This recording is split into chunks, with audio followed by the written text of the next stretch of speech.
प्रदेश में एक बहुत बड़ा तालाब था।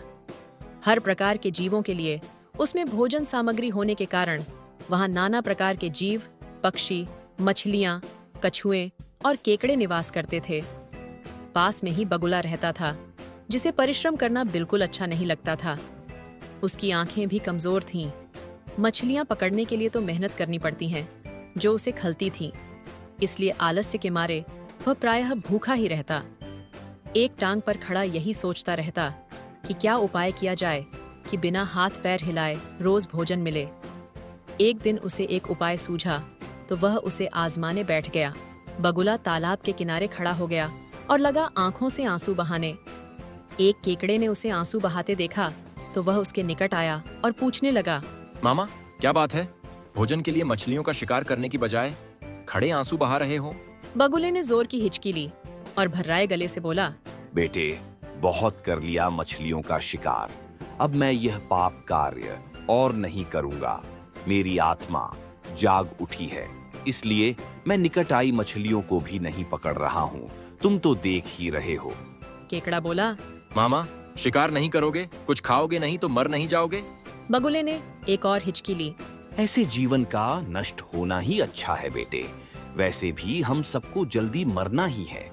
मुझे झात हुआ है कि शीघ्र ही यहाँ 12 वर्ष लंबा सूखा पड़ेगा। बगुले ने केकड़े को बताया कि यह बात उसे एक त्रिकालदर्शी महात्मा ने बताई है, जिसकी भविष्यवाणी कभी गलत नहीं होती। केकड़े ने जाकर सबको बताया कि कैसे बगुले ने बलिदान व भक्ति का मार्ग अपना लिया है और सूखा पड़ने वाला है। उस तालाब के सारे जीव, मछलियां, कछुए, केकड़े, बत्तख व सारस आदि दौड़े दौड़े बगुले के पास आए और बोले, भगत मामा, अब तुम ही हमें कोई बचाव का रास्ता बताओ। अपनी अक्ल लड़ाओ, तुम तो महाज्ञानी बन ही गए हो। बगुले ने कुछ सोचकर बताया कि वहां से कुछ कोस दूर एक जलाशय है, जिसमें पहाड़ी झरना बहकर गिरता है। वह कभी नहीं सूखता। यदि जलाशय के सब जीव वहां चले जाएं, तो बचाव हो सकता है। अब समस्या यह थी कि वहां तक जाया कैसे जाएं। बगुले भगत ने यह समस्या भी सुलझा दी। मैं तुम्हें एक एक करके अपनी पीठ पर बिठाकर वहां तक पहुंचाऊंगा, क्योंकि अब मेरा सारा शेष जीवन दूसरों की सेवा करने में ही तो गुजरेगा। सभी जीवों ने गदगद होकर बगुला भक्तजी की जय के नारे लगाए। अब बगुला भगत के पौ 12 हो गए। वह रोज एक जीव को अपनी पीठ पर बिठाकर ले जाता और कुछ दूर ले जाकर एक चट्टान के पास जाकर उसे उस पर पटक कर मार डालता और खा जाता। कभी मूड हुआ तो भक्तजी 2 फेरे भी लगाते और 2 जीवों को चट कर जाते। तालाब में जानवरों की संख्या घटने लगी। चट्टान के पास मरे जीवों की हड्डियों का ढेर बढ़ने लगा और भक्तजी की सेहत बनने लगी। खा खाकर वह खूब मोटे हो गए। मुख पर लाली आ गई और पंख चर्बी के तेज से चमकने लगे। उन्हें देखकर दूसरे जीव कहते, देखो, दूसरों की सेवा का फल और पुण्य भक्त जी के शरीर को लग रहा है। बगुला भगत मन ही मन खूब हंसता। वह सोचता कि देखो, दुनिया में कैसे कैसे मूर्ख जीव भरे पड़े हैं, जो सबका विश्वास कर लेते हैं।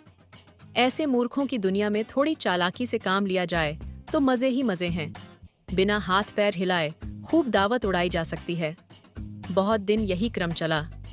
एक दिन केकड़े ने बगुले से कहा, मामा, तुमने इतने सारे जानवर यहाँ से वहाँ पहुँचा दिए, लेकिन मेरी बारी अभी तक नहीं आई। भक्तजी बोले, बेटा, आज तेरा ही नंबर लगाते हैं। आजा, मेरी पीठ पर बैठ जा। केकड़ा खुश होकर बगुले की पीठ पर बैठ गया। जब वह चट्टान के निकट पहुंचा तो वहां हड्डियों का पहाड़ देखकर केकड़े का माथा ठनका। वह हकलाया, यह हड्डियों का ढेर कैसा है? वह जलाशय कितनी दूर है मामा? बगुला भगत ठां ठां करके खूब हंसा और बोला, मूर्ख, वहाँ कोई जलाशय नहीं है। मैं एक एक को पीठ पर बिठाकर यहाँ लाकर खाता रहता हूँ। आज तू मरेगा। केकड़ा सारी बात समझ गया। वह सिहर उठा, परंतु उसने हिम्मत न हारी और तुरंत अपने पंजों को आगे बढ़ाकर उनसे दुष्ट बगुले की गर्दन दबा दी और तब तक दबाए रखी जब तक उसके प्राण पखेरु न उड़ गए। फिर केकड़ा बगुले भगत का कटा सिर लेकर तालाब पर लौटा और सारे जीवों को सच्चाई बता दी कि कैसे दुष्ट बगुला भगत उन्हें धोखा देता रहा। किसी की भी बातों पर आंखें मूंद कर विश्वास नहीं करना चाहिए। मुसीबत में धीरज व बुद्धिमानी से कार्य करना चाहिए।